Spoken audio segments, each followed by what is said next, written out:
Good afternoon, everyone. Hello, hello, hello. Well, I'm going to do that one more time. Good afternoon, everyone. That's great. I came from a political background, so we always got to get everybody moving and motivated and energized. So it's good to see everybody here. My name is Basil Smikle Jr. I am the director of the public policy program here at the Roosevelt House Institute, Roosevelt Public Policy Institute. And it is good to welcome you here. For those that may not know, this actually was the former home of Eleanor and Franklin Roosevelt. Actually, it's technically two mansions. One was the home of Eleanor and Franklin. The other was the home of his mom, Sarah, which is right next door. Great way for her to keep an eye on the new couple. In fact, there was actually a wedding gift from her to them, both mansions. If any of us could be so lucky as to be gifted a mansion or two when we got married. So I thank you all for being here. It's really good to see you out and in person. We at Hunter College have been doing in-person events for a year now.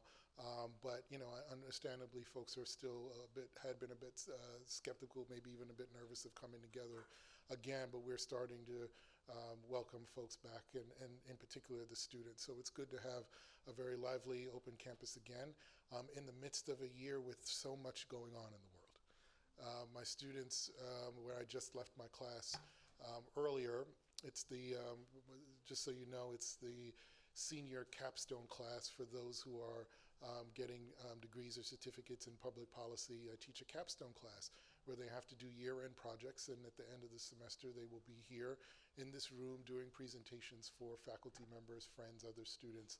And it's not lost on me how many questions they have about what's going on in the world right now. How can they solve some of the pressing problems that we have?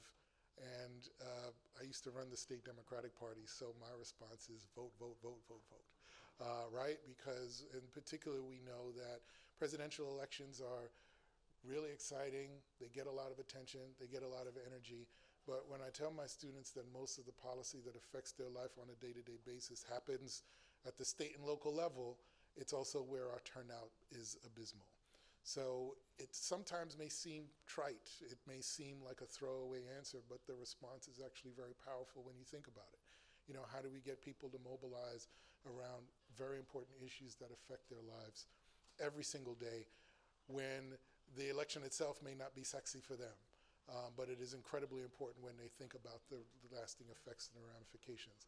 So what better way what a great way, no better way to really start this conversation, to marry what we're doing here to what we're doing at other parts of the college.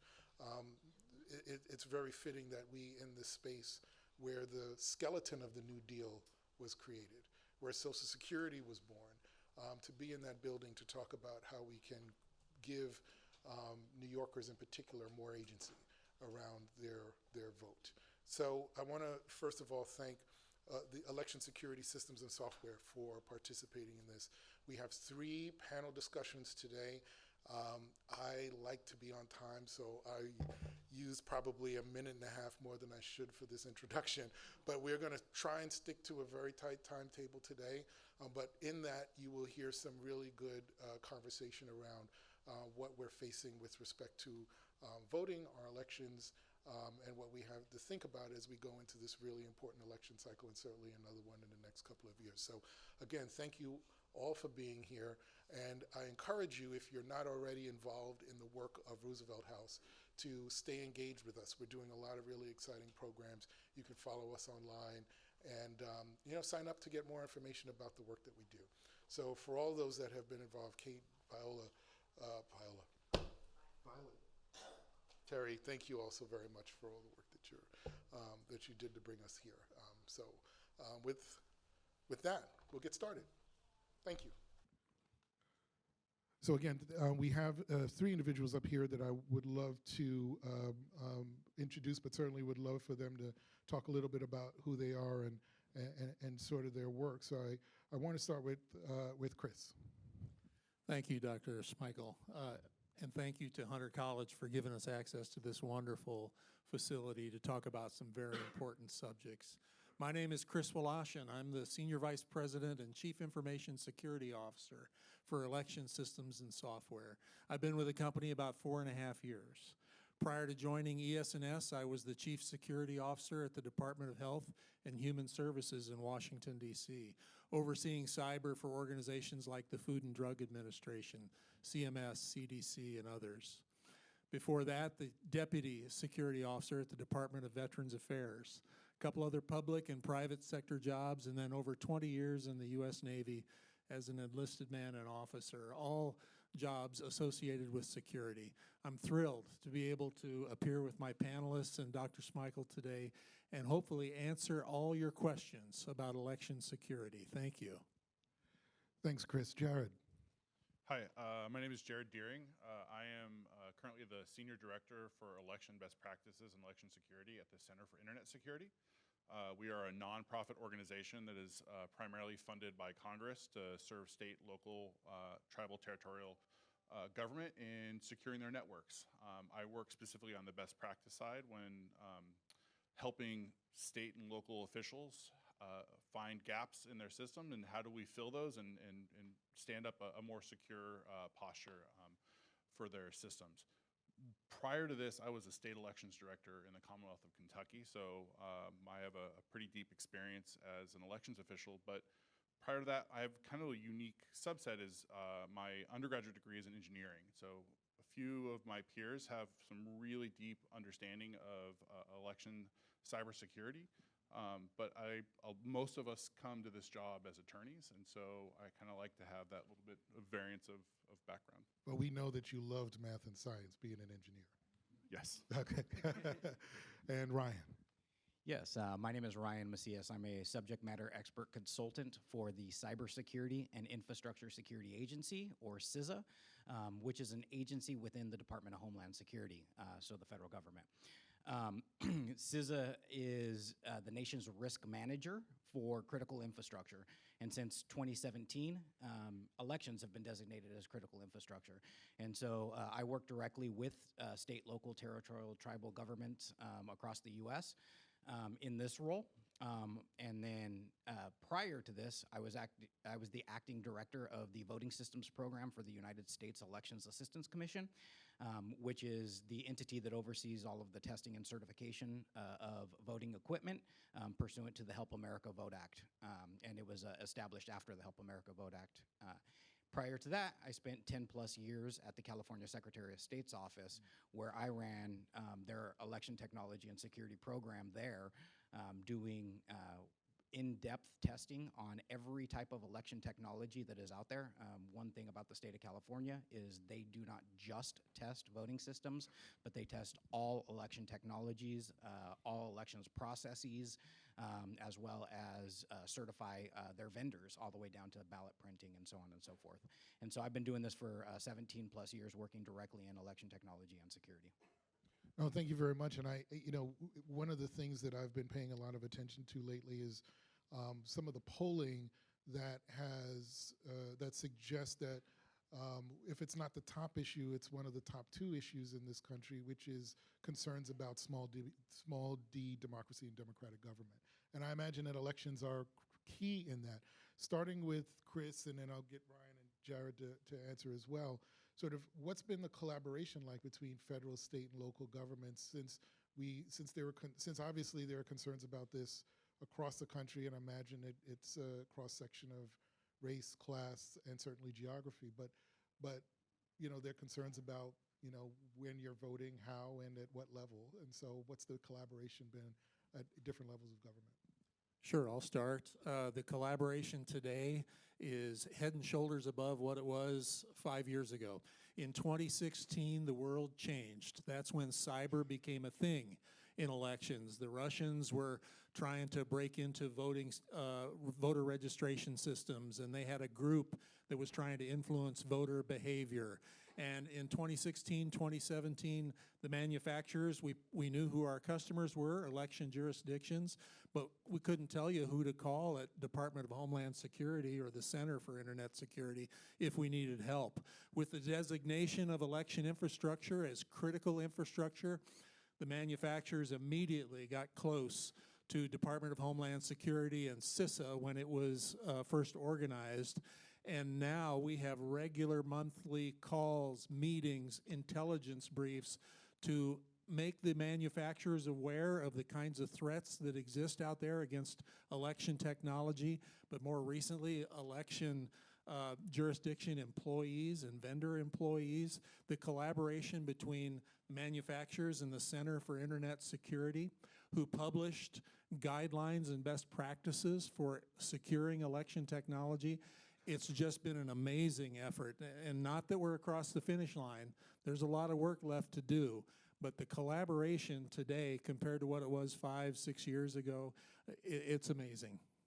Sure. Ryan? Yeah, I'm just going to piggyback on what Chris said. First, echo what he has to say and not repeat it. But coming out of 2017 with the designation of critical infrastructure, one of the very first things that happened was Department of Homeland Security at the time just started calling states, started calling governors and other entities who had nothing to do with elections, but they literally just did not know what election infrastructure was. And where we have come from that point now is we can call, we do call, and we have what is called the Government Coordinating Council, or the GCC, which is made up of federal, state, local, and then associations that represent those entities. And so it's an organization that works together in collaborating to set some of those best practices, to identify where the risk lies, what the threats may be.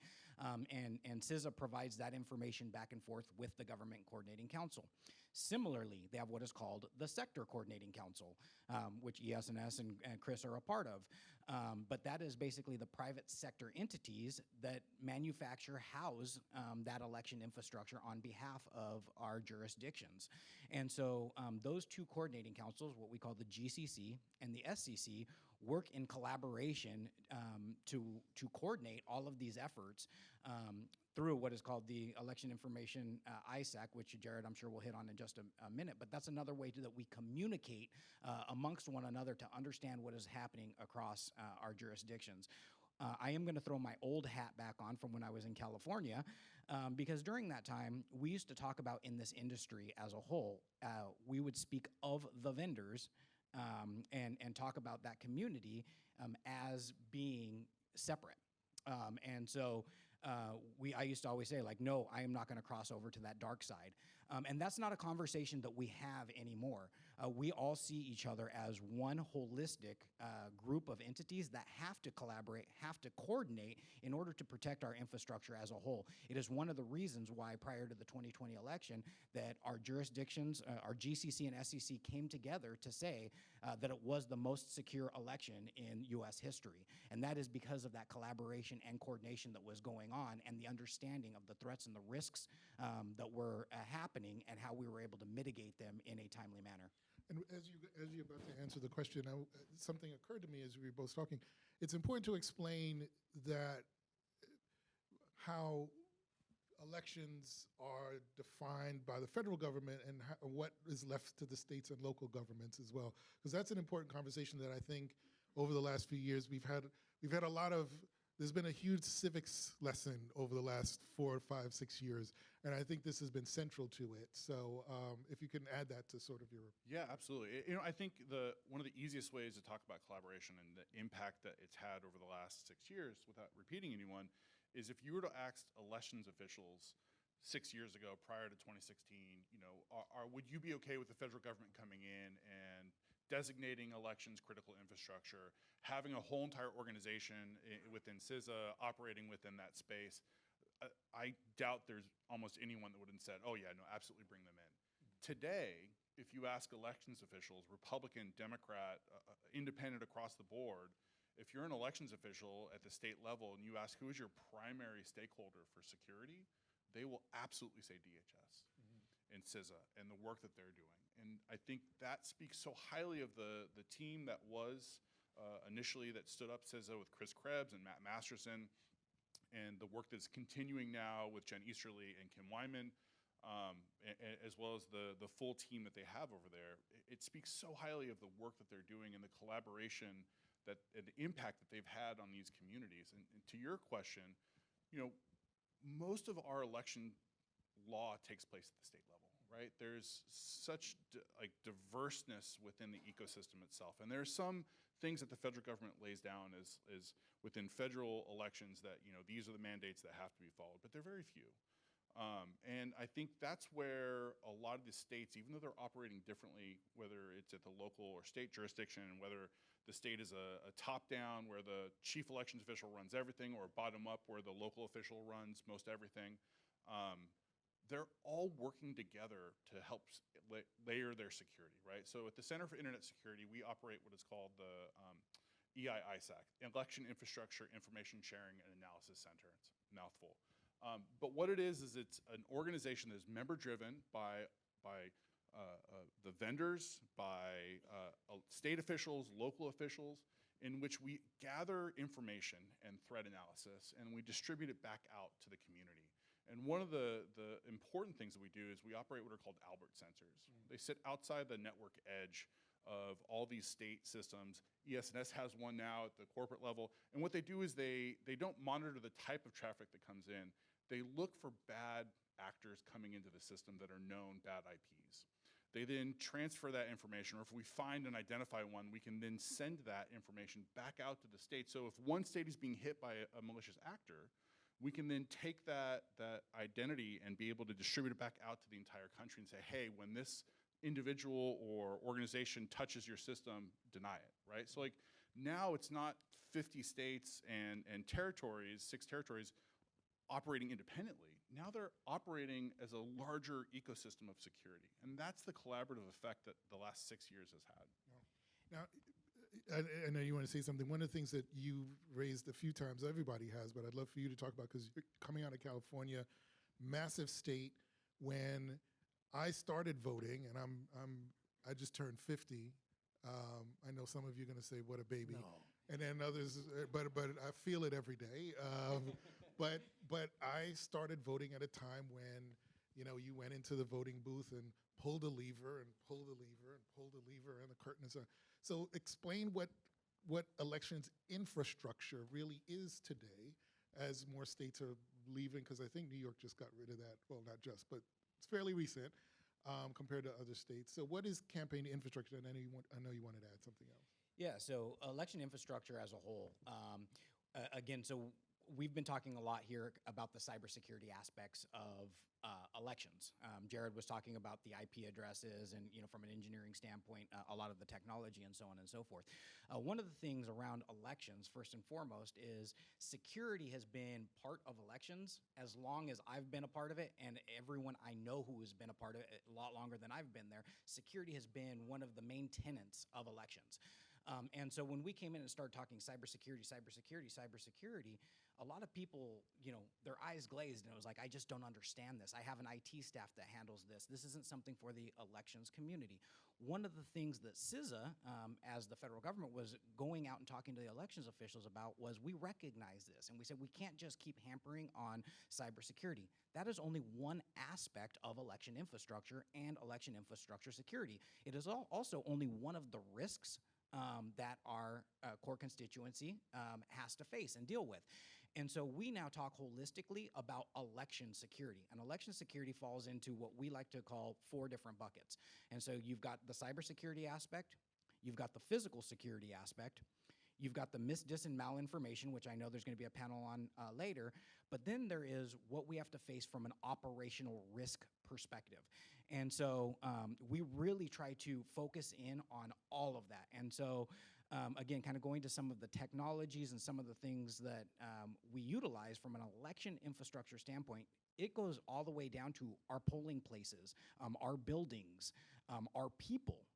And these are some of the physical risks that we are facing. But then inside of those areas, you've got everything from your electronic poll books, you've got your voting system, and your voting system can even be further separated into what you as a voter interact with, whether that be a scanner or a ballot marking device, all the way back to your back-end systems, which are going to be your central count systems and your aggregation or tabulation systems. You have things that are publicly facing, like your election night reporting systems. And so again, as we move into a more technological world, you start having more and more infrastructure. But the other part that we have to think about as well is our operational technology. So our HR systems, our email systems, and like a lot of the systems that help facilitate what we are doing from elections, it would not have an impact on the outcome of the election, but if something were to happen to that, if I can't communicate with my poll workers during an election timeframe, if I get hit with ransomware because of phishing an email, then that is going to have an impact on the overall process, which is one of those operational risks that we need to think about. And that was going to lead, I was just going to give a quick anecdote to what Jared was talking about, and with the phishing, literally this happened last week. I got an email from a jurisdiction of 500. Just think of that, a little small jurisdiction, and it was a phishing attack. He had been breached, and he sent out an email telling all of the people in his address book to click on a link. It looked suspicious to me as it came to me, so I contacted the EI-ISAC.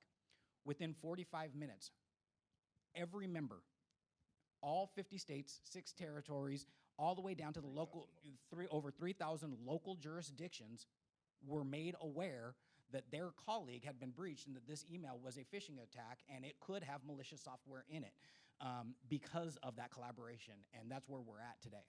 I wonder if I just really interject real quick, and not to cut in front of you, Chris, but I want to make sure that like we don't like miss the forest through the trees here. That like, you know, you've got 3 people all talking about election security up here, and we're all like election nerds, right? Like this is all we do. When like Ryan, we went out to dinner last night. All we talked about is elections, right? And like, so, but I think it's really important that like, yes, this panel's about security, but we can't miss the fact that it's also about inclusion, right? That like, if a system is not accessible, it's also not secure, right? And when it comes down to it, this is what we do: is we protect the idea that people have access to the vote. And I think, you know, to make sure that like we don't kind of lose that discussion thread around, yes, it's security, but really when it comes down to it is, can we make sure that every citizen has the ability to have access to that ballot?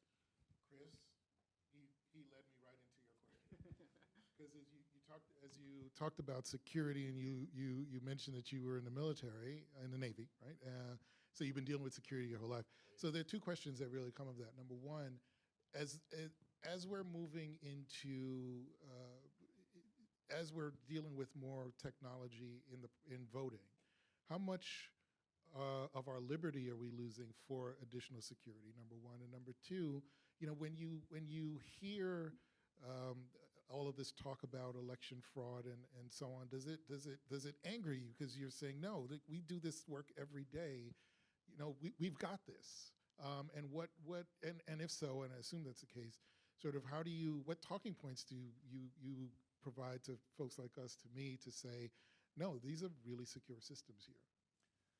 Well, thank you for those questions. Yeah, as to the first part, technologists are continually trying to balance accessibility with security, with usability, and whatever the technology, it could be voting systems, ATMs, or X-ray machines, technologists are trying to make these devices usable while minimizing the risk of a compromise. No technology is perfect in any industry, so our technologists and our partnerships here focus on making these devices accessible, secure, transparent, and trustworthy.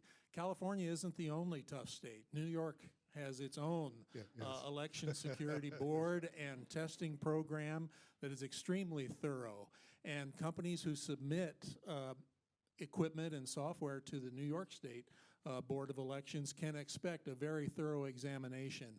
And I can tell you, they will only approve systems that are secure, accessible, transparent, and reliable. To your second question, it angers me that the mis, dis, and malinformation about election security has proliferated so much. The people projecting these messages have a megaphone right now, and they have their 15 minutes of fame. But the actual election security experts, the local election security officials, the national election security experts have all been involved in the testing and review and approval of these technologies, and they find them secure. Over 59 academics and scientists signed a letter after the 2020 election saying that it was the most technologically secure. But our work is not done.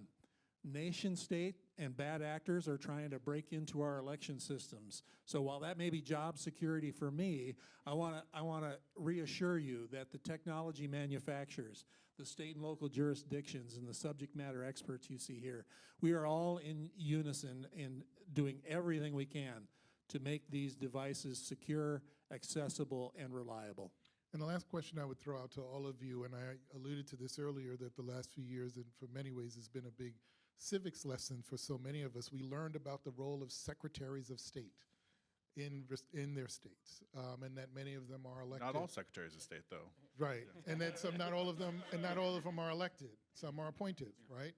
And so, as you go from state to state, what is it like trying to, as you know, as you said, there's so much diversity across states, but there's so many levels and layers within states, particularly when you're dealing with folks who might be elected and have maybe some partisan interests involved. How do you extricate, to the extent that you can, the partisanship out and really try to work, with the state, with your state and local partners? How difficult is that? So as a former official, I will say, so it's difficult, right? And prior to working as an elections official, I worked on the campaign side, much like yourself. And I was confident when I got this job that, like, oh, this is going to be great. I'm going to hit the ground running. It is such a different field completely. And I think part of that leads to this idea that elected officials, when you're elected, you are immediately bestowed by God to be an expert in two things. One, education, because you probably went to high school. And two, elections, because you won an election. But the mechanics are so granular, right? And so a lot of the states, the elected official is the chief election secretary of state. But in some states, it is an appointed official that's governed by a board. So in Kentucky, we had a hybrid where the secretary of state was a chief elections official. I was the chief elections administrator. I answered to a board. That secretary of state had very few actual responsibilities when it came to elections. But there are other states like Louisiana where it is a top-down system where Secretary Erdogan has the full, complete control over that entire system. And so if partisanship works its way into it, I mean, that can be a massive detriment to the transparency of the system, to the efficacy of that system. But what I will say is this, is that there are two bodies, right, trade associations. One is the National Association of Secretaries of State, NAS, and the other is NASED, National Association of State Elections Directors. We meet bi-yearly, and I will say, when I took this job, I like the kid that I took this long, hot shower to take the partisan off of me, and like it was the best thing I've ever done. And when I go and meet my peers at NASED, specifically the unelected officials, it is incredible that, like, for the majority of them, I can't tell you what their partisanship is. I can maybe make a guess based on what state they are, but that's not always the case. With the elected officials, it's a little more difficult. Sometimes partisanship creeps in, but I think the thing that's important here to realize is that there are laws that we have to follow, right? I don't get to just decide one day that this is how I'm going to make the system, right? So like there are checks and balances even within these states that elected officials govern where partisanship can creep in. And I think that's the biggest fear that we see now is partisanship is really starting to take hold in an area that used to be just really academic. It used to be just election nerds talking policy, right? And best practices and how you implemented policy based on data.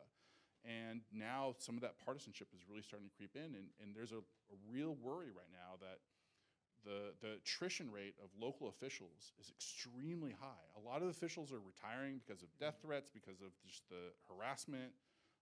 I received 36 death threats during the presidential election cycle, and before everyone thinks it's just all Republicans, half of them were from Democrats, right? So the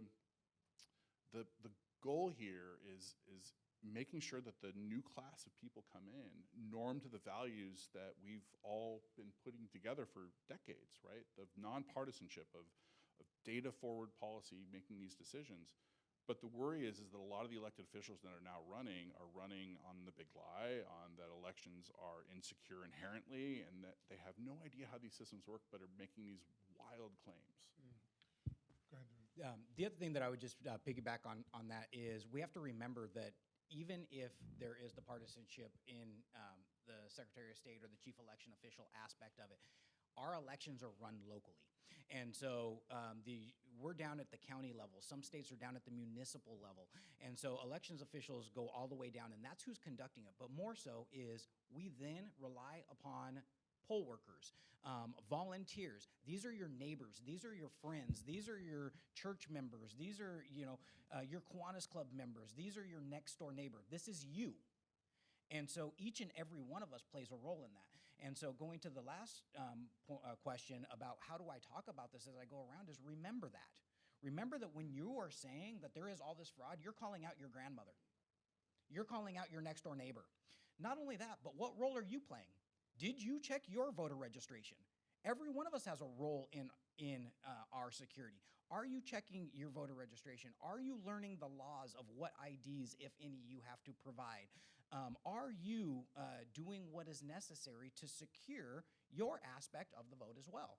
And so remember that. And also, if you are not sure, then get involved, because you have every opportunity to be a part of that security and to then understand the process. And once you get involved, I can guarantee you, talking to thousands of people over the last year and hundreds of thousands over my career in this realm, is when you sit down and you talk to them and they get involved, it typically changes their mind. And it goes from, I didn't believe this was secure, to I believe my jurisdiction is secure, but I don't trust that person over there, to I understand the process, and now I believe the process is secure, to I want to be a validator and help you talk about why the process is secure. And you see that progression over time. As for the manufacturers, just really quickly, we try to stay away from partisan political involvement, not just holding it at arm's length, but away from it, because our manufacturers group,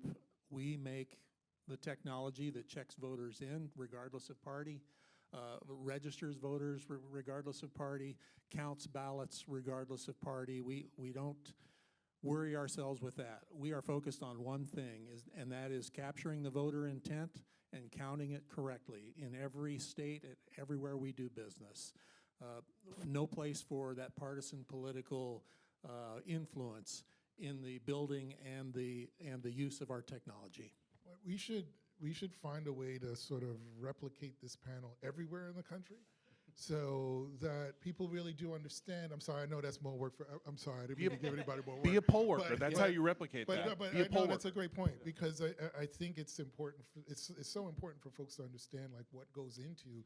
We were talking about infrastructure before. There's a lot of moving parts that clearly there are a lot of people sort of involved in and are caretakers of. To highlight what Ryan was saying and what we're saying right now is, absolutely volunteer to be a poll worker. If you are disabled, volunteer to be a poll worker, right? Like, it's important that people, when they come into the polling booth, that they see people that they relate to, that understand the needs that they have as a voter. But in Kentucky, when we talked, constantly getting calls about, the whole entire system is rife with fraud. And in order for that to happen, it have to be conspiracy.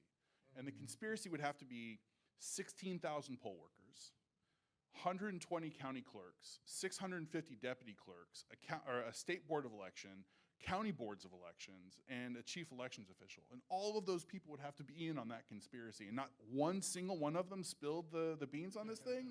And you forgot to say bipartisan, so people who Yes, actually completely, don't believe one another and are looking out for one another are in cahoots. Yeah. Well, in the time that we have left for this panel, I want to turn it to you. Does anybody in our audience have any questions? We have a mic. Do we have a mic? There's a mic coming down, and we will be with you shortly. So we'll get a microphone over to you in a second. Oh, she's coming down now. She's coming down now.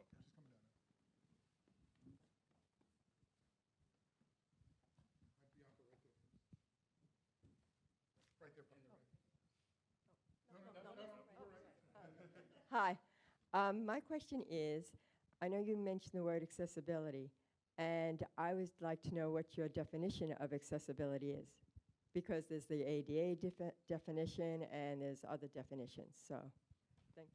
So when I operated Kentucky System, we had a very, talking about collaboration, right? Part of that is one of our key stakeholders was Protection Advocacy, which was the state organization dedicated to ensuring disabled rights were being adhered to within the election system, as well as all across the state systems. For me, my policy is that we need to meet voters where they're at and not expect them to meet us where we're at. And I think this is one of the incredible things about the technology that comes out, and why I'm really troubled with a lot of the people that are saying, oh, we have to go back to paper ballots. And if you're disabled, then you can just vote on that thing in the corner. And only people that are disabled. And it inherently is separating classes of individuals.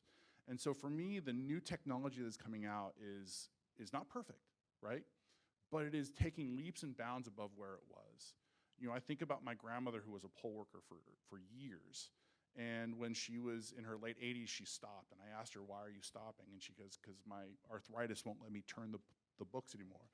And if we had had e-poll books, she would have still been able to do that process, right? So like it's accessibility through the entirety of the system, right? Not just voting, but inside the mechanics of the system as well. But if we're doing our best to ensure that we're meeting voters where their needs are, we're at least making that appropriate attempt. I don't ever see it being perfect, because it's just such a broad ecosystem of need, but yet if we can still try our best to ensure that people have access in the way that they need it, I think we're at least doing part of that job. And if I could just piggyback on that a little bit, again, I'm going to put my California hat back on. And if you noticed, I heard Jared say we in his old position a few times. I will still say we. We are all just part of this community, regardless of what role we're in. And so you'll hear that a lot. But in my California role, one of the things that we had what was called the Voter Accessibility Advisory Committee, or VAC, and that was a requirement at the state level. One of the bills that I worked on when I was there was to require that at the county level. And so they had an advisory committee. It's a requirement for them to be as inclusive as possible at every county as well as at the state. And so we had, again, similar to what Jared was talking about. But the other thing that we built in that exact same bill was what we called our LAC, our Language Accessibility Advisory Committee, because that is part of the accessibility as well. Under California law, we have to, in LA County, it's the largest under the Voting Rights Act, Section 203, they actually have to have 13 different languages that they have to provide materials in.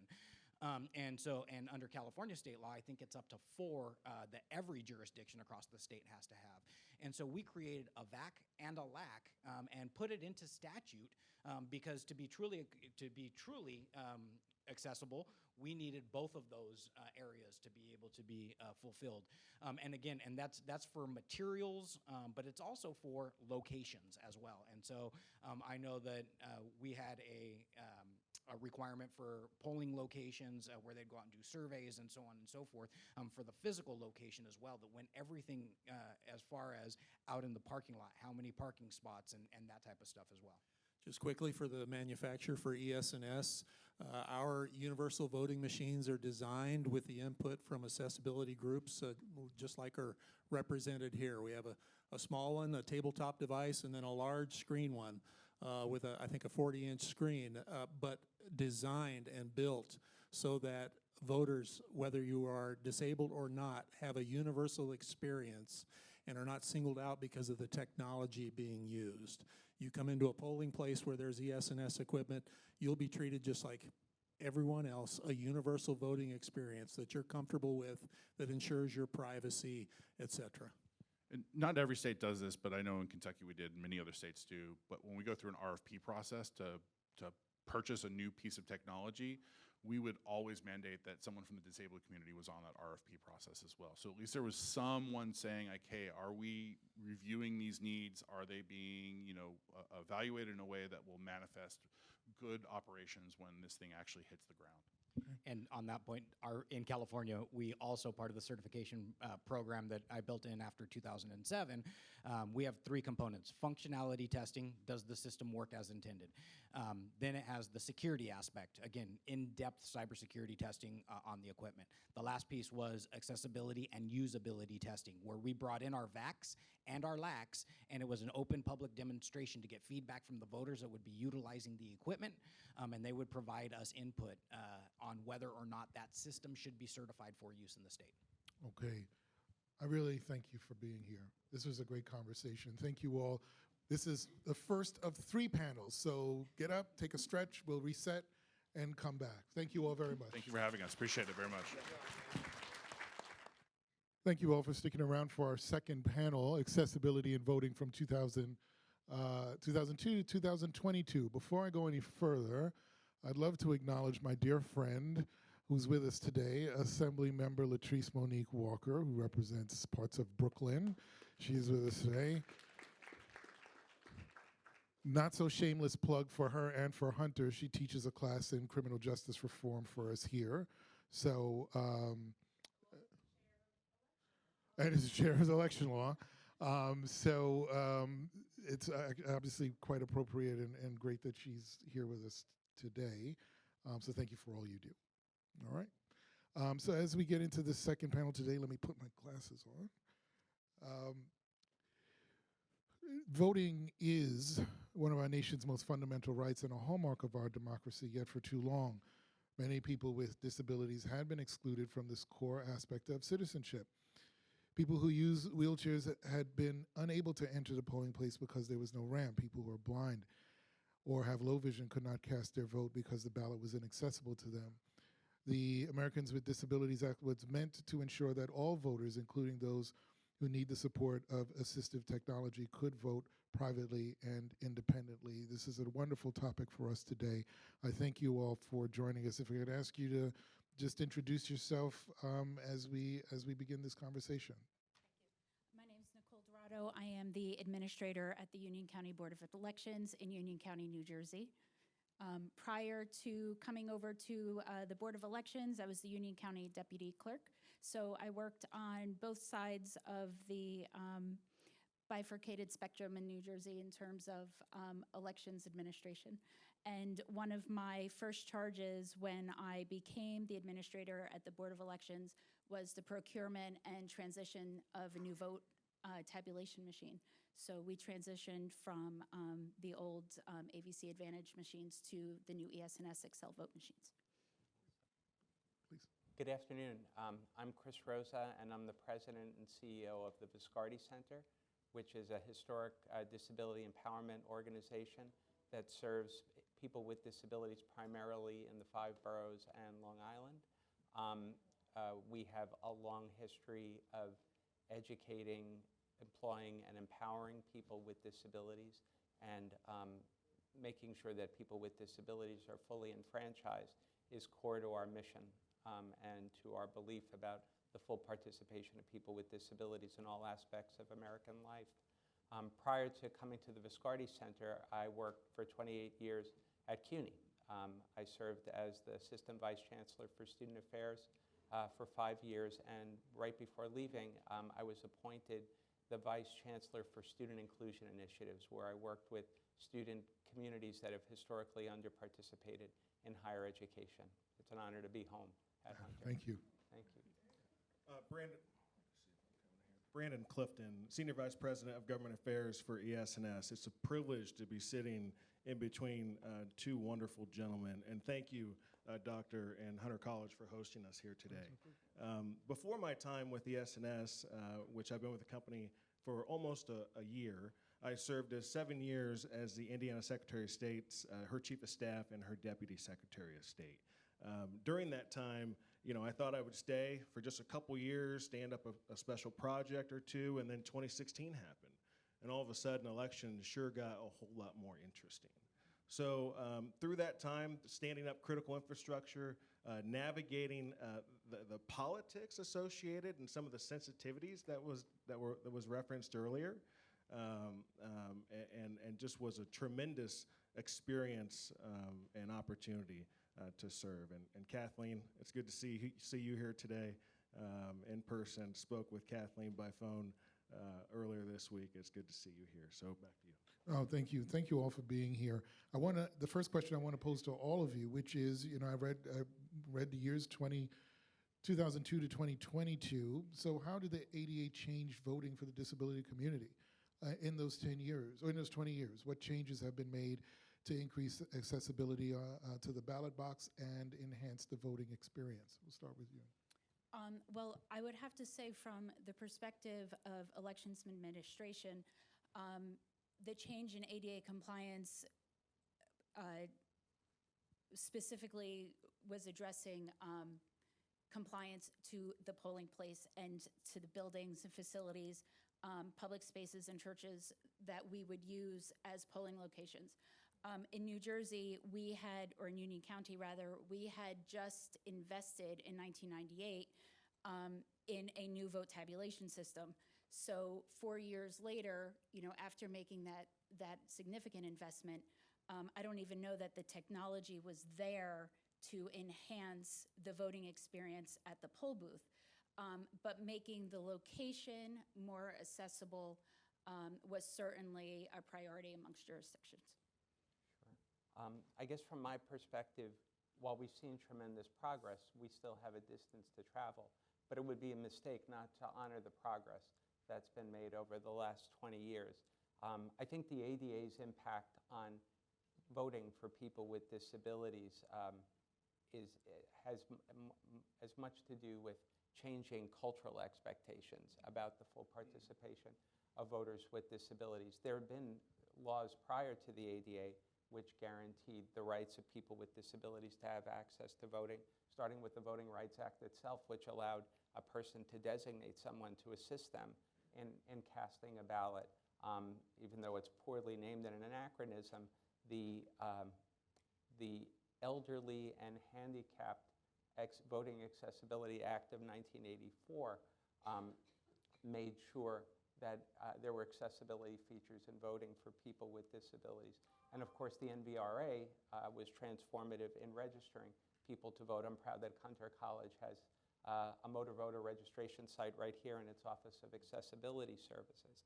But all that being said, it's the ADA's expectation that people with disabilities be fully included in all aspects of American life that's really raised our expectations and the bar that people with disabilities be fully included. And the most recent 2020 election results are heartening. Americans with disabilities had the highest voter participation rate on record. 62% of voters with disabilities voted in that election, up from 56% in 2016. So it's definitely trending in the right direction. It's just incredibly well said, Chris. I think ADA was a watershed moment, and all that comes after is an echo of that policy which was enacted. And agreed, we're not perfect, but it's in response to ADA that we aspirationally move forward in the spirit of inclusivity. And you mentioned the Voting Rights Act, and those that have been following it, a lot of important provisions were gutted in 2013, right? Is there a concern that that important provisions, either of the ADA or any other pieces of legislation tied to other legislation, that might get that could get gutted or just overlooked, underfunded? What are your concerns legislatively for the future? I'd like to hear what Chris has to say first. Sure. Well, honestly, my most grave concern is in the ideological firmament in which we find ourselves with election, that a law like the ADA, which was crafted for inclusion, could be weaponized to exclude people of color from participating in the election. So you saw, like, for example, in Georgia, how, and clearly I have an ideological frame here, but where there were election officials, public officials, who were trying to suppress voter participation and use the inaccessibility of polling places to close them. And not necessarily looking to make it more accessible for all voters, but looking to keep people from getting to the ballot box. So that's a real concern for us. That's well said. So the HAVA Act, the Help America Vote Act of 2002, required jurisdictions responsible for conducting federal elections to provide at least one accessible voting system for persons with disabilities at each polling place in federal elections. Does it go far enough to make the voting experience inclusive or accessible? We learned a lot about HAVA was very big after the 2000. You mentioned 2016. That was an important sort of pivot point. But so was 2000. HAVA came after that. Does it go far enough? Do we need to go further? So in terms of the Help America Vote Act, I'm not even going to pretend to understand Dr. Rosa's perspective or somebody from the disabled community's perspective. What I can do as an elected official is to make sure that the disabled community is involved in our process and our decision-making processes and has a seat at the table. Help America Vote Act has been great in terms of funding. You know, they help us fund ramps, call bells, cones, ADA, van accessible parking mechanisms and what have you. But the current round of funding sunsets next year. So we are hopeful that, we'll see continued funding for ADA compliant measures to make sure that all of our polling locations are accessible. And I'm proud to say that in Union County, New Jersey, they are. Each of our 24 ballot drop boxes are also ADA accessible. So we are proud of that. And prior to transitioning to our vote tabulation machines, our biggest advancement in terms of the voting machine was having a magnifying glass available for a voter so they can see better. And even then, it was difficult to see. I wear bifocal contacts. That's the extent of my disability, and that's not one. But I couldn't see, well. It was not lit. It was poorly lit. The font was small. So I'm not even going to try to understand the needs, except that, a magnifying glass did not cut it. But that's what we had, I don't know. Again, in terms of expectation setting, I think that the promise of HAVA is what we all hold on to. And I think it's been very helpful in creating a frame for accountability. So for example, because HAVA exists as an analytical frame, we know that the General Accounting Office did an audit of polling places and found that only 2/3 of polling places had the required single accessible voting machine Around the country. across the country. And that there was varying levels of readiness among poll workers and people there to assist people with disabilities in using the assistive technology features that give access. But on the other hand, now we know what we know, and there's a real commitment to improving access and to training. And I'm optimistic that it will improve. And I feel, and I think our earlier panel did a remarkable job. Like sort of the brass ring and the gold standard is when it's just not a single machine designated for use, but that all of the voting machines are universally accessible to all voters. But hearing the energy in this room, I'm confident we'll get there. And as you answer that question, also talk about, you build these machines, so talk about the accessibility of these machines. Not by hand, and I don't know if you have a little factory in your basement or something to build machines, but your company builds these machines. Yeah, indeed. So I'd love to hear you talk also about that. ES&S is based out of Omaha, Nebraska, where we conduct all of our testing, our assembly, our programming. But echoing off of the comments that have been made thus far, and knowing what we know now, and knowing the lessons from HAVA over the past 20 years, we now know that there's technology available for all voters, regardless of disability. So I think the future has the potential to create polling places where, regardless of your ability or disability, we're all voting on the same machine. And with ES&S, certainly proud to offer those products that are in use around the country. We have over 100,000 units of the Express Vote, which is a small tabletop ballot marking device, and also a larger, I think we saw kind of a cartoon screen of it earlier, of the XL. We have about 10,000 of those in the country, and those are designed so that any voter of any background, of any experience, can vote on those devices, and so that we all share the same independence, we all share the same privacy that we all deserve.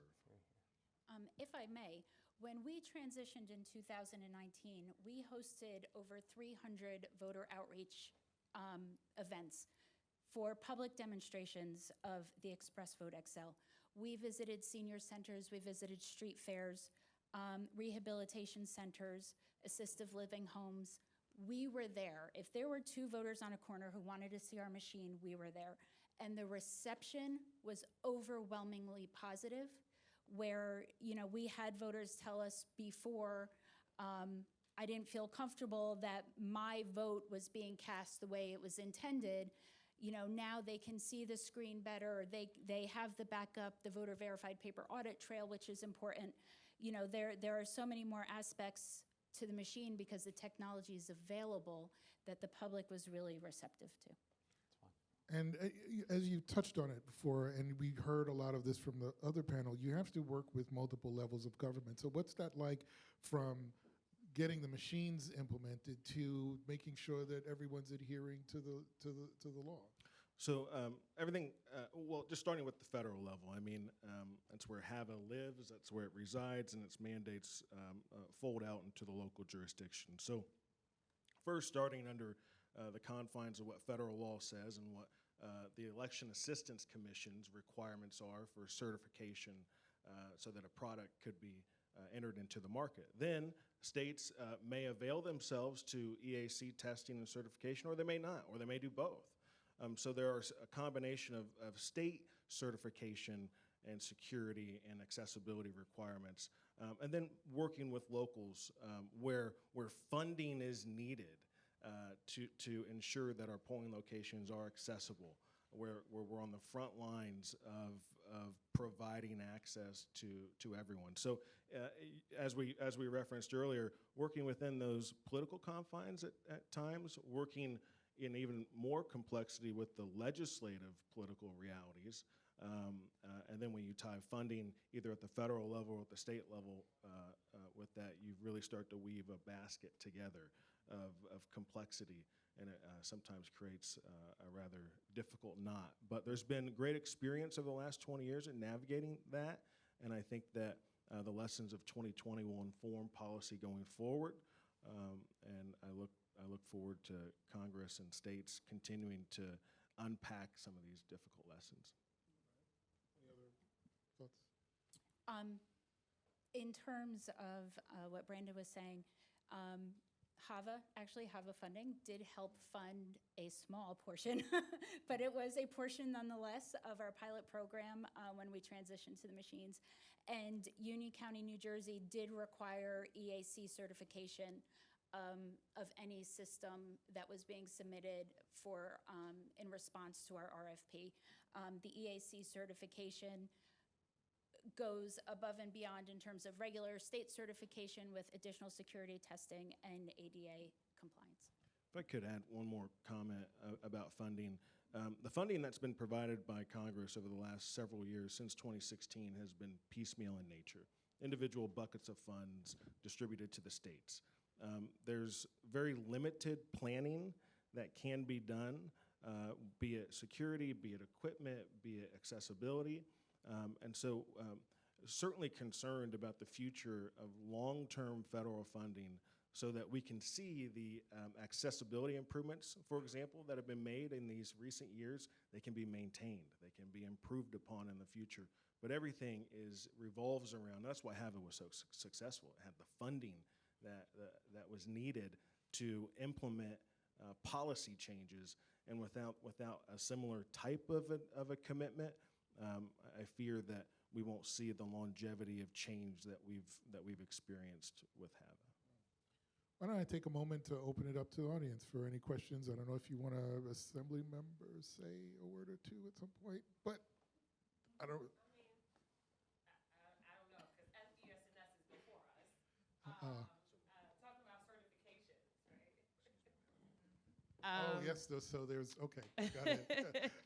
No, there actually isn't. We have had a number of conversations, but Chris, you mentioned something that was very important. When you asked him about the effect perhaps the ADA can have on the Voting Rights Act, and you mentioned the usage of poll site changes based on accessibility, and it's something that happened in Georgia, but of course it happens in New York City very often. And particularly some of the voting rights challenges that we face is a poll site will change overnight, and there will not be the requisite amount of notice that's given to the voters that a poll site is in a different place. And then people, of course, will show up in order to cast their vote. And lo and behold, it's 12 blocks away. And then we as election lawyers have to go and run to Board of Elections in order to get orders, in order to put the poll site back, et cetera, et cetera. And so it was just very interesting to hear, it put in that way. And we're just thinking, okay, there's the fraud and the technology, right? That election officials may utilize in order to weaponize the vote. But it's just, it's one bill basically being used against another one. So it's a very interesting perspective, and I'd like to hear one of the things that we've done recently, of course, is the John R. Lewis Voting Rights Act in the state of New York. And, right? Hey! I don't know if we want, you're gonna take the microphone? Oh, Lord, have mercy. This is gonna be a real good one here. So thank you very much, and I really appreciated your perspective on things. Thank you, Assemblymember. The Bianca questions is one in the back, and then we'll move forward. Yes. Regarding the express machine, as far as I know, here in New York City County, the poll sites don't have it. If you can help them get it, it would be gladly appreciated. I'd like to view that while I'm still working as a poll worker. Although hopefully I can start working for, let's say, Elections Board as a full-fledged employee, this way I can work behind the scenes. And to piggyback what Latrice said, I've noticed when I registered voters, they told me their poll sites were changed, and I've told them, this is what you can do in the future. You don't have to necessarily vote here at the poll site. You can vote at the borough office. If you don't know where it is, I can give you that sheet which shows the contact information and the voter registration form. You can disregard the voter registration form if you already registered to vote. Just contact your borough office, ask the employees to give you an absentee ballot, and you get faster service that you can get it before early voting starts, which is what I started doing. No, thank you very much. And there's a question here. Yeah, okay. Hi. And then in the back. Go ahead, Hi, please. I'm Lulu Freistad. I'm co-founder and executive director of Smart Elections and Smart Legislation. And I just think it's really important that we tease apart and not tangle specific technologies with specific brands and specific vendors. Here we're talking almost exclusively about the ES&S Express Vote XL. There are many systems available that can fully help voters with disabilities. And there is a large movement, coalition of security experts, good government groups, and elected officials and election officials who are very concerned about rolling all of this into a one-size-fits-all solution. And there is a lot of research that indicates that when you have what we call a universal use voting machine, which is what your guest was speaking about, he called it where everybody's voting on the same machine, there are a lot of disadvantages to that include very long lines, because everyone has to vote on the computer interface instead of if you have a hand-marked paper ballot and a computer interface, you have two options. And you can have, so if you have 50 voters, you could have 45 of them filling out a hand-marked paper ballot at the same time. And the 5 people who really need access to a voting device, a ballot marking device, can get access to that quickly. And there are also definitely security issues with everybody voting on a voting machine where the computer marks the results. Security experts do recommend that those who are able to mark a ballot by hand. So you have some security concerns there. And many of these devices are also using barcodes, which is another, to count the vote, another security issue. So I just want to be careful, even though we're completely supporting the very important rights of voters with disabilities to vote fully, accessibly, privately. We want to make sure that just because some people need an escalator, not everybody takes the escalator. Some people can still take the stairs, and it makes it easier for everybody. Thanks. Thank you. Thank you very much. Yeah. If I may, yes, I would just like to respond to a few things. One, in New Jersey, we are required to conduct post-election audits on our voter-verified paper audit trail following every general election. The first couple of elections that we were using our new machines, we also conducted it in the primary. Even though it was not required, we did it for our own benefit to make sure that the hand-eye count matched exactly the results that were generated by the programming and the program and software behind the system.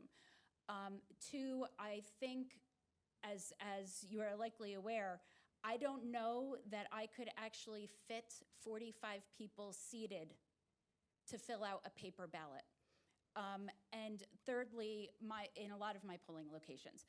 And thirdly, if you have one disabled person who needs to come into a district to vote on a voting machine, you have now violated their right to a private vote, because now you know how that voter voted on the machine. At the end of the day, the voting results are very granular, and they come down to the district level, whether it's on a voting machine, whether it's on a paper vote by mail ballot, whether it's on a provisional ballot. And people who delve into this data will now know how that person voted. And that is, as an election official, it's sacred. It's sacred.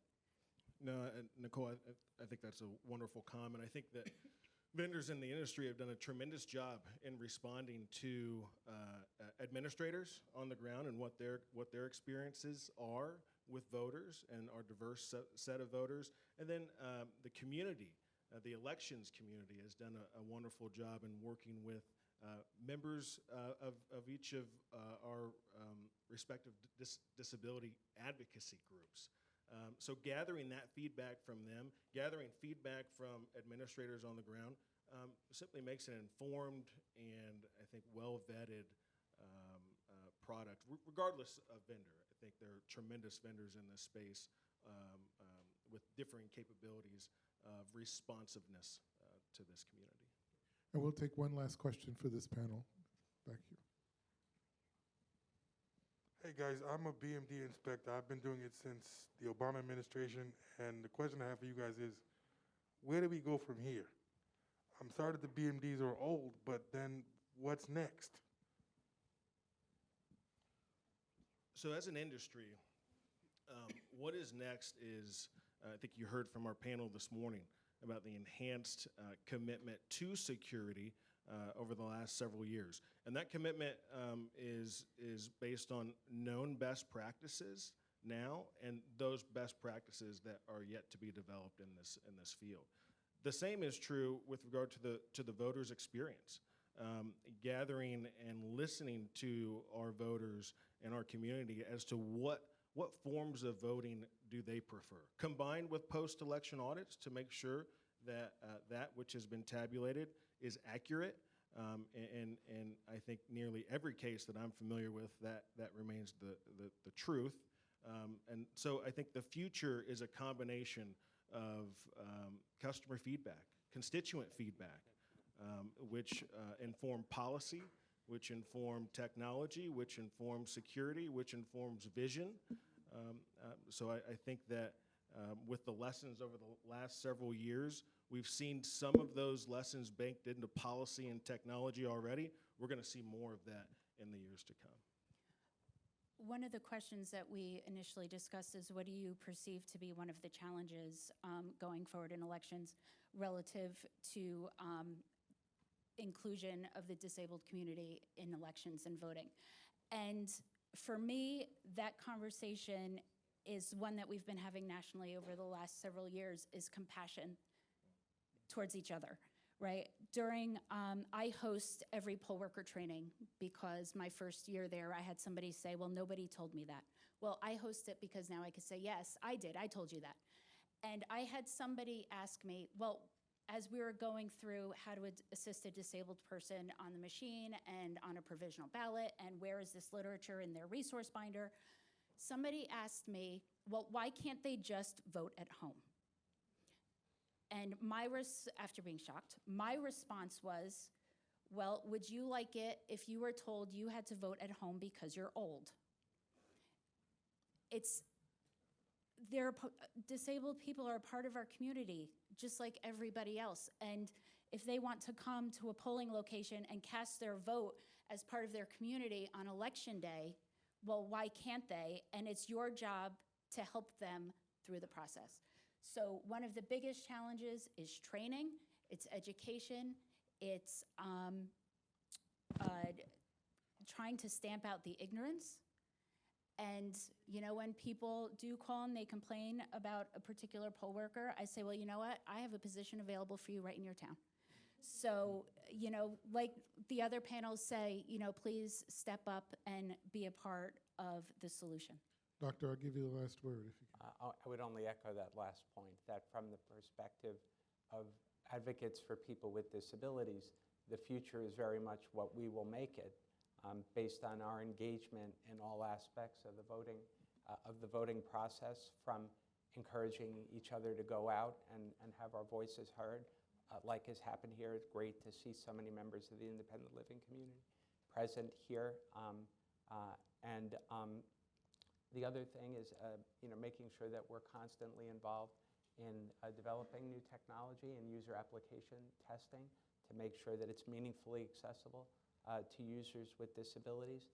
And the poll worker representation is very powerful, not only in terms of giving assurance to voters with disabilities that these polling places are run with our rights and interest in mind, but also near peer advocates who really know the technology and are empowered to help voters with disabilities to maximize its accessibility to make sure that their votes are counted.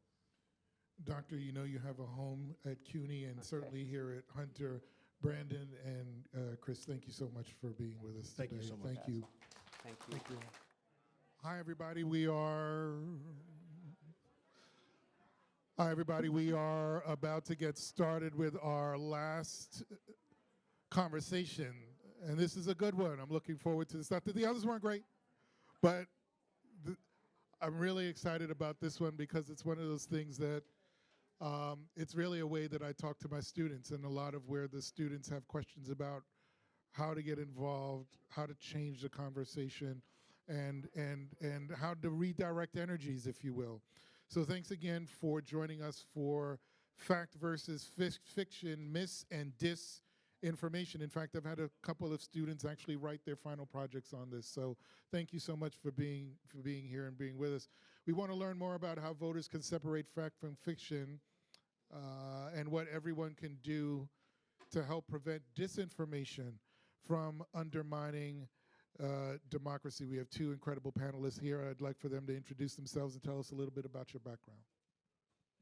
Hi, everybody. My name's Teresa Paulson, and I have my own little consulting business, just me. And I've had the great pleasure of working with ES&S over the last 4 years in helping them improve their communication about their products and services and about elections in general. My work's built on a long time in communication, the profession overall. I was Chief Communication and Marketing Officer for the University of Nebraska. And prior to that, I was Chief Communication Officer for Conagra Foods, which is a large packaged foods company. And so, starting off as an independent consultant, I couldn't have hoped for a more interesting topic than elections as my first client. But I honestly didn't know anything about elections 4 years ago other than what I experienced when I went to the polling booth myself and filled out my ballot. So it's been really educational for me. It was obviously super fascinating to come into this work in 2018. A lot of interest was starting to pick up in 2018, and obviously it's gotten even more interesting and controversial and polarizing, which is one of the things that I hope that we talk about a little bit this afternoon, is just the polarization of America and how the topic of elections fits into that polarization. Thanks, Teresa. Is that Nebraska Cornhuskers? You betcha. Oh, there you go. Thanks. Oh. I'm Ralph Moore. I'm the Republican Election Commissioner in Erie County, which is Buffalo, New York. Hey, Buffalo. All right. Two out of three so far. All right, that's all right. So we're doing okay. I've been the election commissioner since 1993, so 29 years. I'm also a practicing attorney, and prior to becoming a county election commissioner, I was a county legislator for 10 years. So I've handled election cases, both participating in them as a candidate, handling them as an attorney, and now for the last 29 years as an election commissioner. You from Buffalo? Yes. Beef on weck? Yes. Have you ever tried that?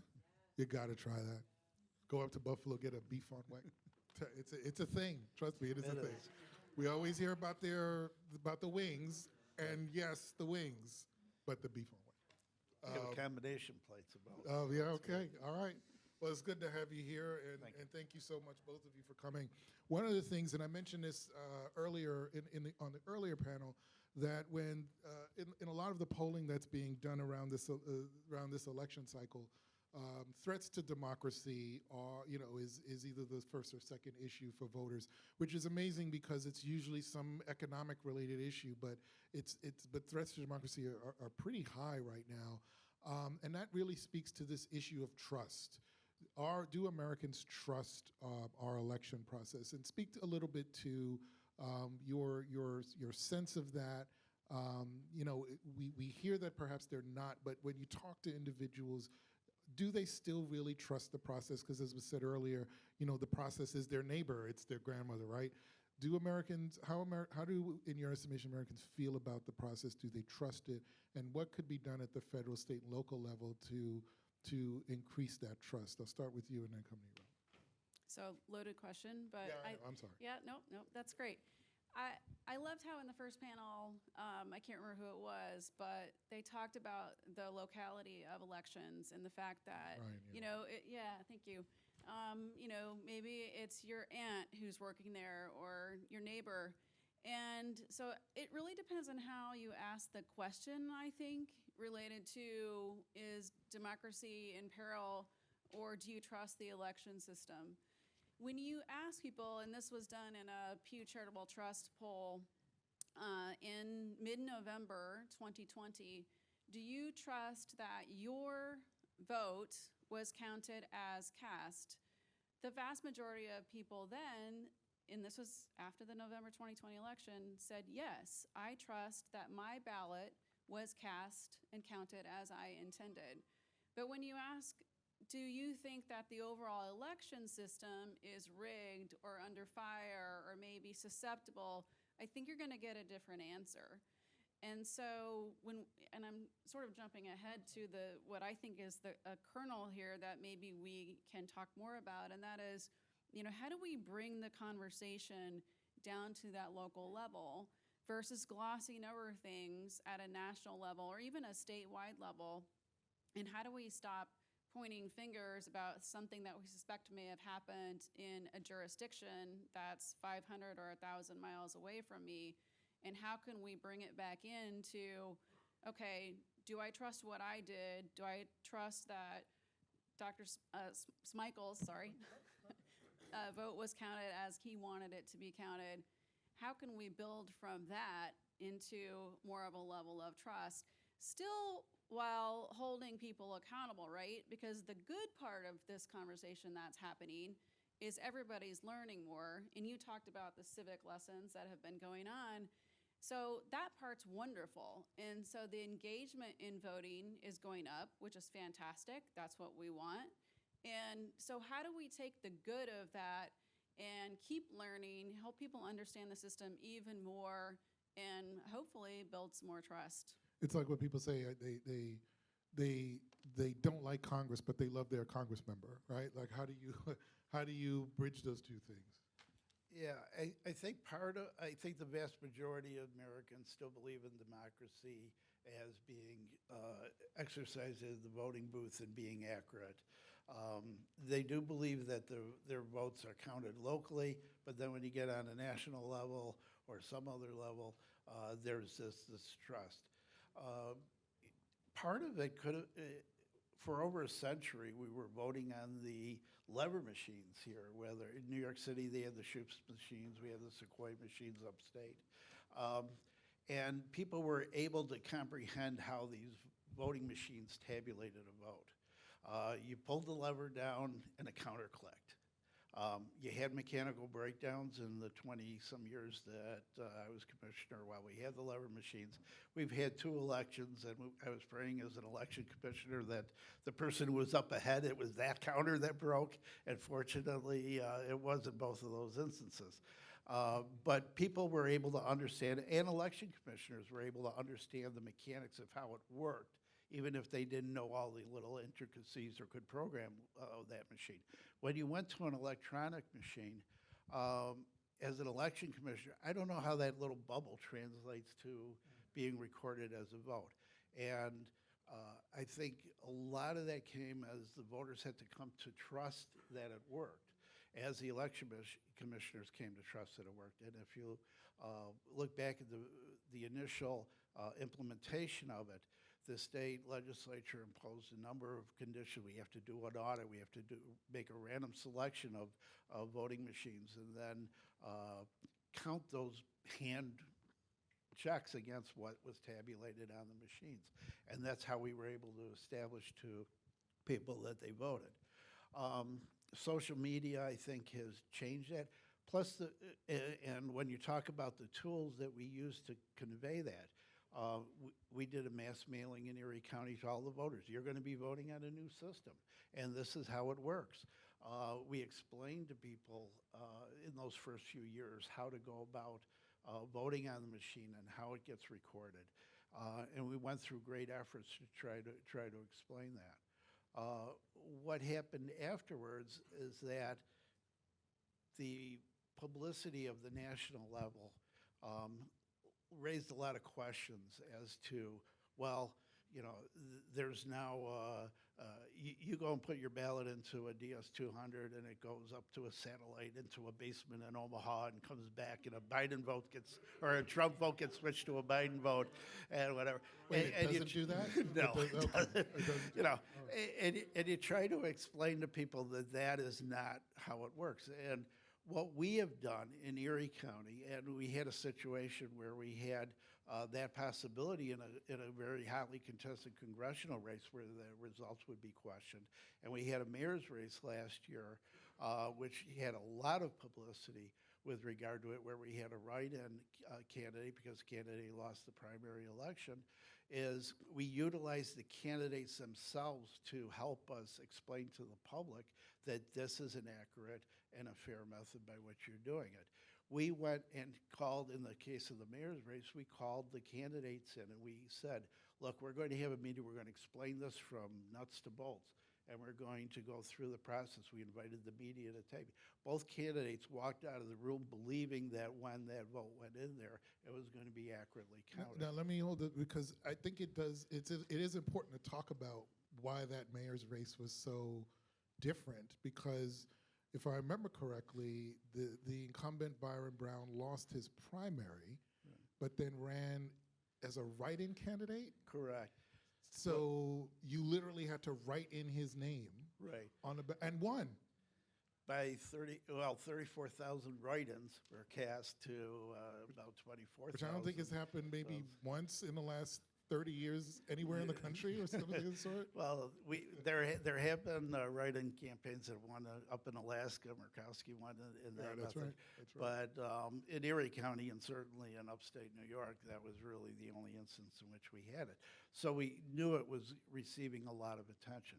In this last congressional race, what we did is I invited the candidates to come in and actually had the one candidate that I was afraid was going to cause any kind of stink if in the event that he lost. I said, give me a person from your campaign staff. They're shadowing me for the next 2 days. When the ballot machines came back in, I said, this is how we're going to take the votes out. He was right there alongside me as we pulled the ballots, and we went through. So we utilized the candidates themselves in that ability to try to get over it. I still think, though, that there's that. I don't understand how it works, so therefore it can be rigged. No. You know? And you sent out mailers, but and talk to me a bit about what else do you think needs to be done? Because it seems like you did it for a particular election cycle, but this probably is a ongoing conversation we need to have with voters in multiple ways. What do you think we need to be doing? I think Nicole touched on one of the things that's really helpful, and that is just getting out there with the equipment, showing people how it works, letting them touch it, do a demo on it. And so I think that's extremely effective. It's just hard to scale it, right? So it takes an army to get out there with that equipment across the United States. Everybody's using different equipment. They have different processes. There's different procedures. And so there's not one blanket way to say this is what goes on behind the scenes in election offices across the United States, because it's all different. Now, there's strengths in those differences. So that patchwork brings a level of security, which I've already been told I'm not licensed to talk about security up here today. But I do know that that variability makes it harder for an attacker to do a system-wide, nationwide attack on our election system. So that's a really positive thing. But it's really difficult to communicate about in one way. So I think the demos are important to show at the local level how your equipment works. There's been a lot done in the past 4 years that I have witnessed. I'm sure there was a lot done before that related to myth versus fact, FAQs, just getting the word out. CISA has a great deal of resources on their websites related to the security of elections and how things work. Many jurisdictions across the nation have stood up websites, social media platforms that explain more about voting and bring a level of transparency to the forefront that wasn't there before. So there definitely are multimedia efforts being put forth. But what I will say is that it's that diversity in terms of how operations are done, and it's also the lack of resources to get the word out that is really hamstringing, I think. Jurisdictions just don't have the funding. You can speak to this better than I can, but the funding and the resources to be able to communicate as proactively and as frequently as they would really like to. Okay. We do a lot of outreach, and one of the problems that we have is knowing and deciding for ourselves how far do we go. If we go to the technical aspects of how this machine will go and take a recorded image and translate it into a vote, there will be engineers or people that perceive that they're engineers out there that will pick it apart even more, and we're not going to be able to explain it. One of the things that we've utilized, of course, is the media, and we walk them through the process. We also invite anybody, such as I did with that candidate, to observe the process and participate. One of the earlier panels had talked about people wanting to get involved as election workers and poll workers. We've had an influx within the last year of people wanting to become election workers, and we certainly don't want to turn them away, but we also want to have them have the good intention of allowing people to vote. And what we're seeing more and more are people calling up because they want to challenge people that I don't think that person believes the way I do. I want to make sure he doesn't get the chance to cast a vote on the voting machine. And we've turned away inspectors this past year where we've never done that before because I can't be confident in the ability to have that inspector work fairly.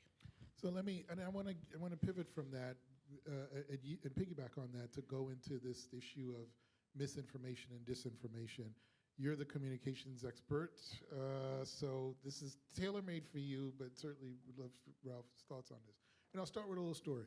I went to Cornell undergrad, and I had an opportunity to speak there a couple of years ago, and I got up to Ithaca a little early. So I had about 4 hours to kill. So what do you do when you have 4 hours to kill in Ithaca, New York? You get a tattoo. So I was getting this tattoo.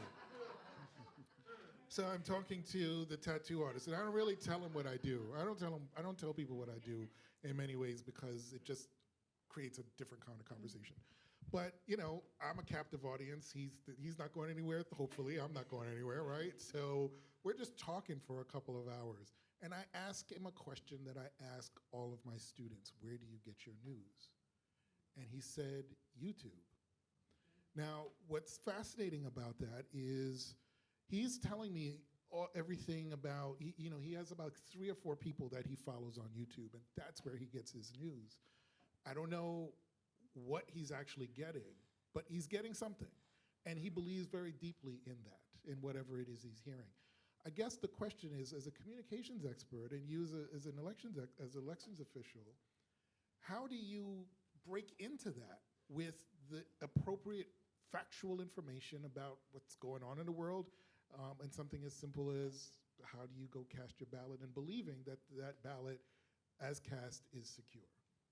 Well, if I had the silver bullet answer for that, I'd be making a lot more money than I'm making. But I will say that I agree with that, the premise of the question. I think, we've become a nation of listening to our own voices, a nation of echo chambers. And so I do think that the news media has a role to play. I think they're trying to play that. And I think, people like Ralph, companies like ES&S are doing what they can do to work with the news media to share information and share facts. I think that,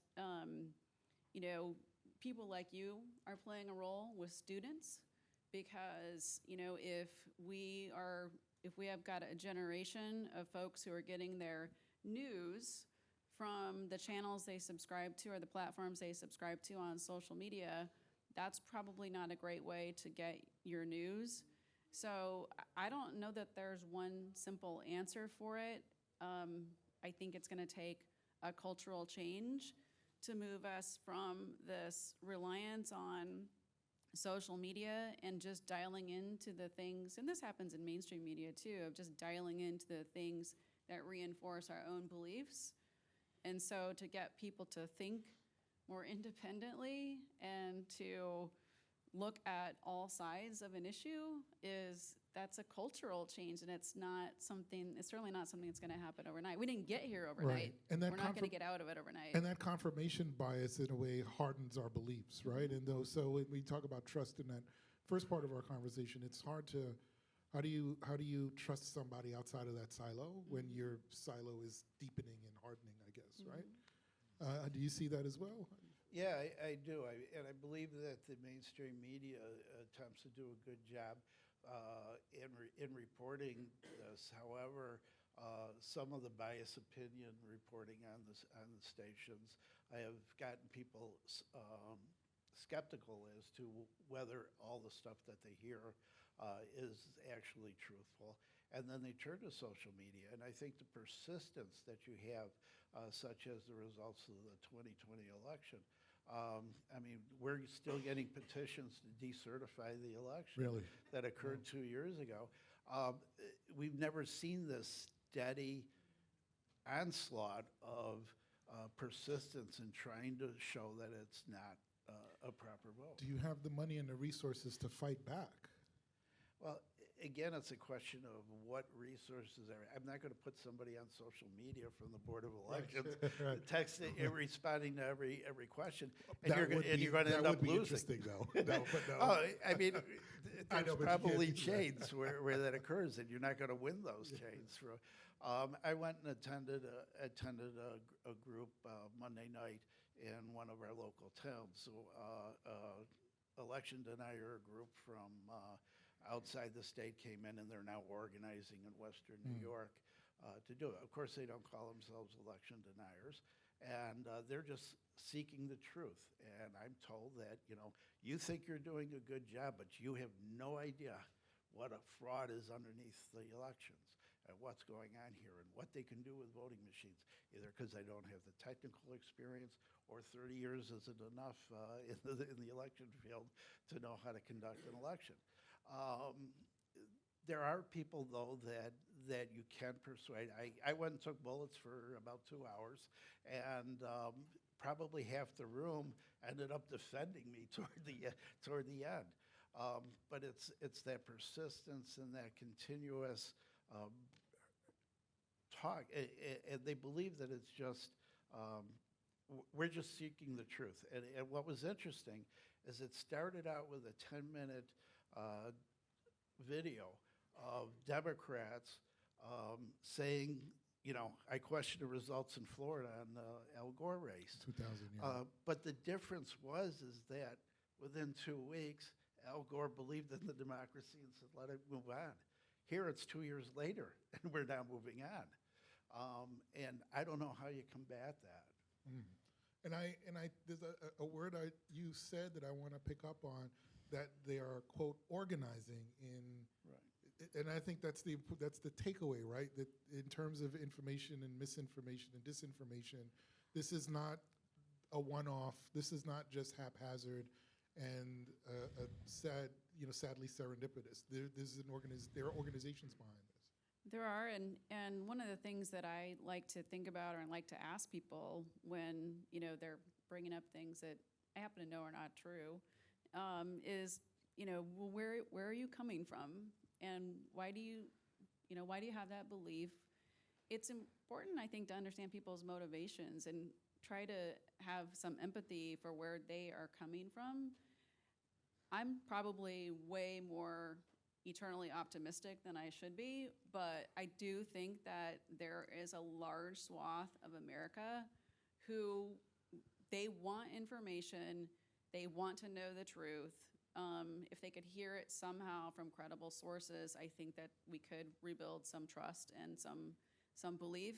But to those organizations, they have a different motivation, right? So their motivation isn't the truth necessarily. They have a different motivation, and so, it's sort of like, how much energy can you spend on those organizations when you know that their motive is completely different from what your motive is, which is to just want to share information and share facts. But and we have to find a way to turn the tide. What are some of the ways that the average voter can access good factual information about what's going on? Well, we respond to questions at the Board of Elections, and I end every interview that I have in the media. If anyone has any questions, please don't hesitate to call or visit our website.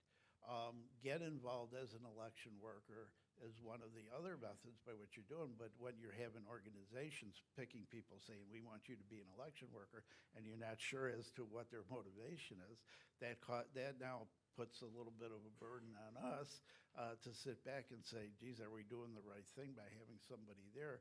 Because elections won't run perfectly, and especially when you're relying upon election inspectors that get trained once a year. They work twice a year, maybe, now with early voting, probably a little bit more. We have people that say, at a general election, what's your party affiliation, where it matters in a primary, but it doesn't matter in a general election. It's an innocent mistake, but it can be taken by somebody who doesn't want to see it as an innocent mistake and say, see, they're now trying to disenfranchise this person or this person. And, as the first two panels talked about, I kept thinking back as an elected official, geez, I could make comments on that. They were 100% spot on, with regard to the security, with regard to the access to the disabled voters. We had situations where we were way ahead of what the state law allowed us to do in getting ballots out to a military person on a hill in Afghanistan. We were emailing ballots 10 years before it was allowed by the election law. We were faxing ballots to a truck stop in Arizona so somebody could vote in an election.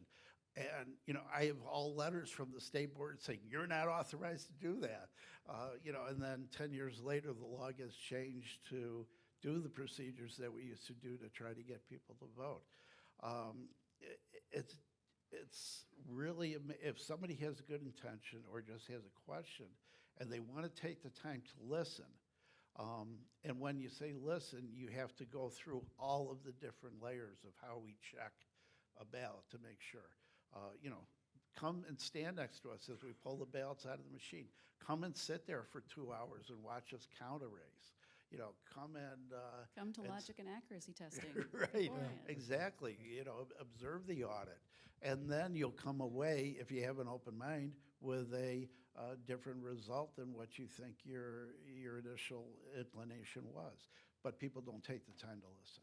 So I want to ask the audience if there are any questions. Before I do that, I want to say, piggyback off something both of you said, because it is interesting how, in many ways, people perceive political entities, government entities, systems as sometimes inherently not for them.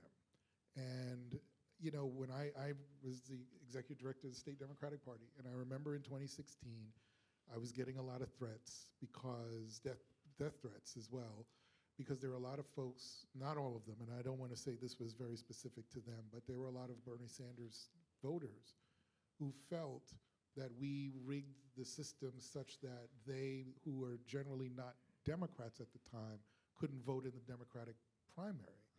And I had to say, sadly, that is because if you wanted to vote that April, I think you had to change your registration back in October or something of the sort. And somebody filed a lawsuit in Long Island to allow immediate switching. Right. That lawsuit did not, that was not in order, but people believed that it was. And what's interesting, and I had to say to them, this law has been on the books for like 50 years. we did not make that change, and I think, but I understand the anger around that, right? Because if you were a lapsed voter or had not voted before, and Bernie like really energized you, and he's like, no, I got to vote for this guy in the primary, and then all of a sudden you're told, no, you can't, because the law says you can't. And you would, I can understand where that anger comes from, but it's also part of our, if I were at the party at the time, but this sort of collective, our responsibility to sort of educate folks about what the laws do say and what the process is and what so on and so forth. And then give them hopefully some agency to help make the necessary changes to make it more accessible. But there's now just a general distrust of the FBI, the DOJ, the Board of Elections. Oh, I could talk all day about the FBI. Okay.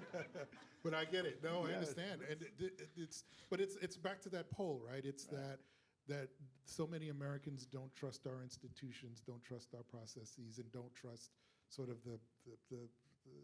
our elections, which were sacrosanct. Does anybody have any questions in the audience? There's one back there and one over here. So we'll go to that first.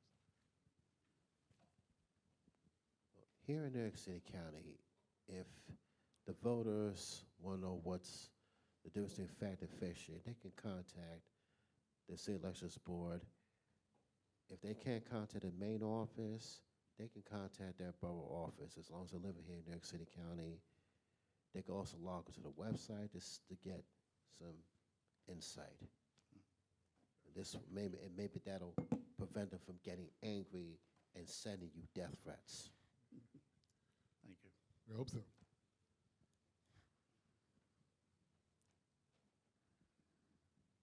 Hi, thank you. So, you know, we get everybody coming out for the major general elections, the presidentials, the governors, the mayors. Commissioner, how would you suggest that we get people out on the more local elections, which are the important elections, the ones that affect the people the most? Because New York State will never have a Republican, will never vote Republican for president. That's just a fact. But we did 6 times. did we? We did 6 times. Okay. I think Ronald Reagan was last. It's Not very lately, rare. right. It's We did very 6 rare times, when we yeah. do. We did But lately.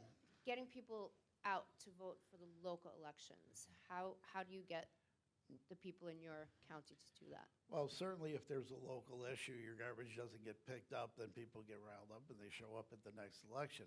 But absent that, what we do see is a great variance among the jurisdictions that I have in my county as to what the local turnout is. One of the things that really did drive voter turnout was the kids voting. The Buffalo News got together with a group of parents and started a program for kids voting where the parents would bring the kids to the voting booth and allow them to go in. Now, at that time, New York State had a law that you couldn't bring the kids into the voting booth. We ignored it, you know, and we allowed it to happen. What we were finding is that elementary school kids were dragging their parents to the polls. That was one thing. It lasted about 3 years, and then it fizzled out. But that was one program that worked very well.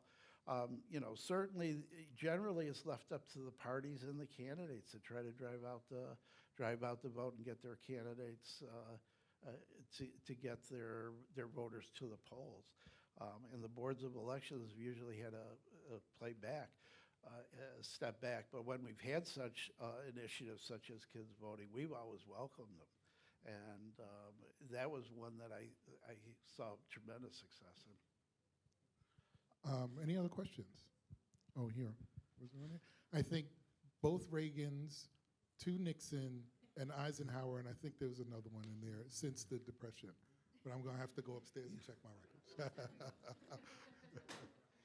My question is, wouldn't it be more helpful if more people were engaged in discussions and debates?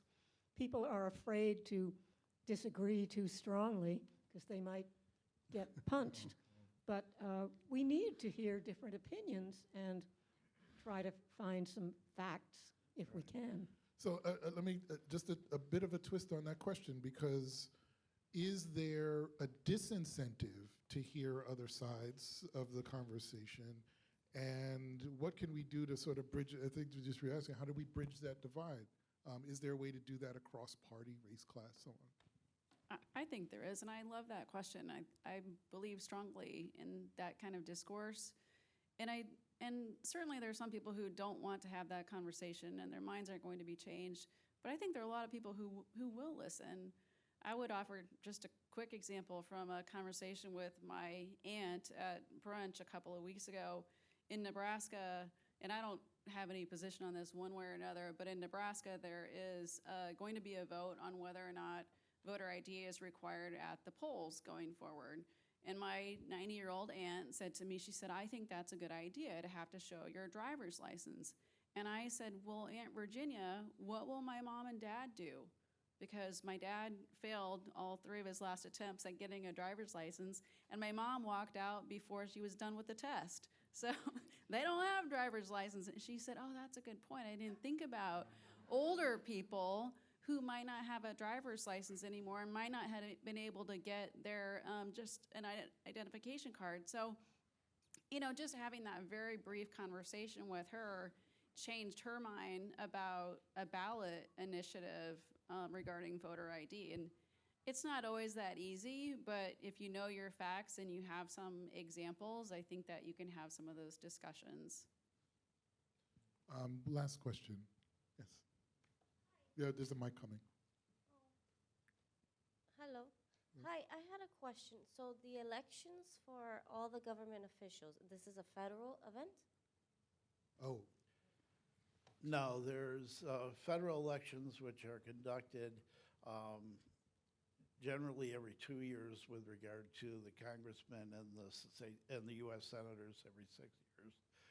So you have, usually on the even years, which is now, you will have an election which will contain state and local officials plus federal officials. And then on the off year, you would have generally just your local officials running. Once in a while, there may be a state official that's involved as well. So what we see as far as voter turnout is during presidential elections every 4 years, you have a very high voter turnout. The second highest is when the governor in the state is running, and it's a gubernatorial election combined with some of your federal offices. And then the local election years, they usually drop significantly. So. Okay. So we would be asking legally that we can use an ID card, like this? Our state ID? Well, in New York State, you're not required to show identification to vote unless there's a very small technical category of people that had registrations that were submitted without verifiable proof. They couldn't match it up against a social security record, a driver's license record, et cetera. So, but like in Erie County, it's probably like 100 people would be required to show ID. You don't have to. When you do, you can bring your driver's license if you have electronic poll book check-in. They usually just can scan the back of the license and pull up your voter registration. Sometimes the Board of Elections will send out a card, a voter card, which will have a barcode on. And that's only for the speed of getting you checked in. It doesn't record anything other than, it would be the same as you giving somebody your name and they typing it in. Right. So if you're using a driver's license and an electronic poll book situation, it just gets you in quicker. It just gets your name up quicker.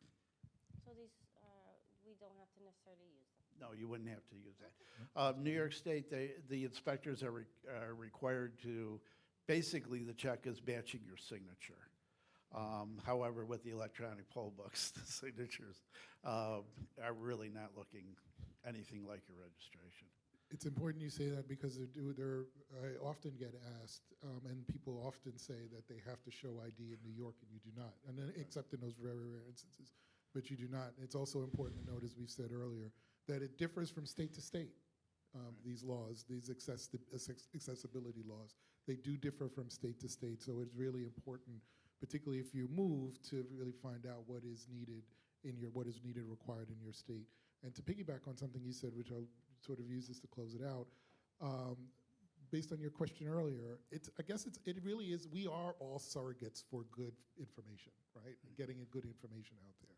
So I deputize all of you to go out and spread good information and factual information about what our elections are and are not, and how secure they are. And I thank you both very much for joining us today. Thank you all for being with us through these important discussions.